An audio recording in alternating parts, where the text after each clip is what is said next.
எப்பயும் ஒரே மாதிரியே தோசை சுடாமல் இந்த மாதிரி தாளிச்சு கொட்டி தோசை சுடலாமா? எப்படி செய்கிறதுன்னு வாங்க பார்க்கலாம். பேனில் கொஞ்சமாக எண்ணெய் ஊற்றிக்கோங்க. 1 ஸ்பூன் அளவுக்கு கடலப்பருப்பு, கொஞ்சமாக கடுகு. இது நல்லா பொரியட்டோன்னு 2 பெரிய வெங்காயம் பொடிசாக கட் பண்ணி ஆட் பண்ணிக்கிறேன். இது கூட 2 கொத்து கருவேப்பிலை, கொஞ்சமாக கொத்தமல்லி தழை எல்லாம் பொடிசாக கட் பண்ணி ஆட் பண்ணி நல்லா வதக்கிக்கோங்க.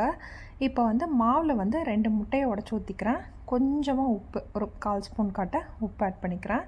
இப்போ நம்ம வெங்காயம் வதக்கினதெல்லாம் இது கூட ஆட் பண்ணி நல்லா மிக்ஸ் பண்ணிக்கோங்க. இது தண்ணியாட்டெல்லாம் இருக்கக்கூடாது. தண்ணியாட்டம் ஊற்றுனீங்கன்னா தோசை பிஞ்ச மாதிரி வரும். இந்த மாதிரி பதத்தில் தான் இருக்கணும். இப்போ தோசைக்கல் சூடானோடனே தோசை ஊற்ற ஸ்டார்ட் பண்ணிடலாம். தோசை மெலிசாவே ஊற்றுங்க. நல்லா சாஃப்டாக கிறிஸ்பியாக வரும். இந்த மாதிரி ஊற்றிட்டு மேலே 2 ஸ்பூன் எண்ணெய் ஊற்றி 2 சைடும் நல்லா வேகிற மாதிரி திருப்பி போடுங்க.